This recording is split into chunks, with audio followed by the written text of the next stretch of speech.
இப்போ நான் வேறு ரஜினி சார் படம் பார்க்குறேன், இல்லை சிவாவோட படம், இல்லை வேறு விஜய் சாரோட. யோகிபாபு பொறுத்த வரைக்கும் எல்லா படமே அவருக்கு தனக்கான வேலையை வந்து ரொம்ப சின்சியராக பண்ண முடியாது.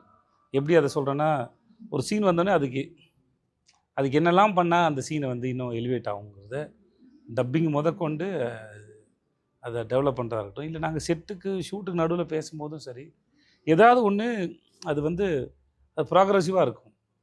எதையா ஒன்று ஐடியா சொல்லி எதாவது ஒன்று பண்ணி சிரிச்சுட்டே இருப்பாப்புல. அப்புறம் தான் கூட இருக்க ஆளுங்க பசங்க, என் கூட இருக்க பசங்க எல்லாரையும் சரி ஏதோ ஒரு ஃபார்மில் அந்த என்ன சொல்கிறது, தன்னோட ப்ரொஃபஷனுக்கான அதை ப்ராக்டிஸ் பண்ணிட்டு இருக்க மாதிரி தான் எனக்கு ஃபீல் ஆகும். ஆமாம், அது சும்மா ஜாலியாக இருக்க மாதிரி ஜாலியாக அந்த மாதிரி இருக்கிறது தான் இங்கே ஸ்க்ரீனில். அப்புறம் எதேச்சா போகிற டைலாக்லாம் இருக்குல்ல, எனக்குலாம் ஞாபகத்தில் இருக்காது. நிறைய அந்த மாதிரி பஞ்சு மாதிரி தான் பேசுவேன் ஃப்ரெண்ட்ஸோட.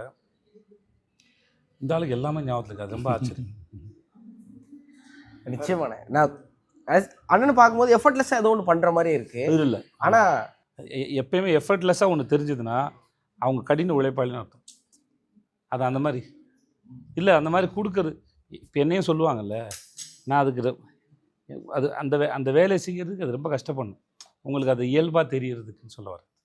சேதனை எல்லாரையும் ரசிக்கிற மனுஷன், எல்லாரையும் பயங்கரமாக ரசிப்பார். நீங்கள் சேதனை எப்படி ரசி? என்னப்பா என்ன சொல்கிறது, நான் வந்து இதுலேருந்து ஆண்டவன் கட்டிலேருந்து அவர் கூட ட்ராவல் பண்ணேன். ஒரு நல்ல மனிதராக தான் நான் பார்ப்போம். அவர்கிட்ட நடிகர்ன்றது செகண்டரி, நல்ல மனிதர், நல்ல உள்ளம். அதுதான் நாங்கள் வந்து இன்னும் அவரோட ட்ராவல் பண்ணிகிட்ருக்கோம். ஒரே வார்த்தை சார், நீங்கள் நல்லா இருப்பீங்க சார். அவ்வளோதான் சார், ரொம்ப நன்றி சார். வேறு வார்த்தைகள் இல்லை.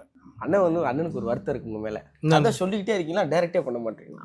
ஜெய் கேளுங்க, சொல்லுவேன் நான் அப்பப்போ. இப்போ கூட சொன்னேன், எங்க ஒரு கதையை சொல்லுங்க, வேணா என் ப்ரொடக்ஷன் எத்த படத்தை மூலம் முடிக்கலாம் அப்படின்னாரு. என் ப்ரொடக்ஷன் கூட பண்ணுங்கண்ணே. அது நினைக்க நான் பண்ணு வரானே, பண்ணுவோம். ஒரு நல்ல அவருக்கு ஒரு நம்பிக்கை வரணும்ல. ஒரு நாள் அது எல்லாம் இப்போ எனக்கும் ஆசை இருக்குது. ஆனால் என்ன ஏதோ தயக்கிறோம்ல, ஆனால் ஒரு நாள் அது நடந்துடும். அது கண்டிப்பாக டைம் கிடைக்கணும். ஏன்னா நம்ம தொழில் வந்து நம்ம ஒரு தொழில் காமெடி தொழில் பண்ணிட்டு போகிறோம். இப்போ எல்லாம் ரசிக்கிறாங்க இல்லையா. அவர்கிட்ட நான் வந்து நிறைய கதைகள் சும்மா அப்பப்போ அவரு ஃப்ரீயாக இருக்கும்போது நானே இருக்கும்போது எதாவது உட்காரும்போது பேசுவோம். ஆனால் என்னென்னா அது நான் ஜாலியாக தான் பேசிட்டு இருந்தேன். அது ரொம்ப சீரியஸாக இருந்தது அவர் தான். ஐயோ நீங்கள் என்ன ஒரு படத்தை டைரக்ட் பண்ணியா, நான் அவ்வளோ ப்ரொடியூஸ் பண்ணுறேன் அப்படின்னு இருக்காரு. அது லைஃப்பில் நடக்கட்டும் சார். அது என்னைக்கா அது எப்பவுமே அது கட்டாயப்படுத்தக்கூடாது. ஆனால் அது என்னைக்கா ஒரு நடக்கும். என்ன கேட்டால் அவர் இப்போ இந்த படத்தில் பண்ண வேலை இருக்குல்ல, ஏஸில் பண்ண வேலையாக இருந்தால் இன்றைக்கி காமெடியன்னு சொல்லிக்கிறதுக்கு இன்றைக்கி நிறைய பேர் இல்லை. யோகிபாவோட தேவை வந்து ரொம்ப முக்கியம் இண்டஸ்ட்ரிக்கு. நான் அதையும் மனசில் வச்சு தான் சொல்லி என்னைக்காக ஒரு நடக்கட்டும். ஆனால் இன்றைக்கி இவரோட தேவை ரொம்ப முக்கியம்.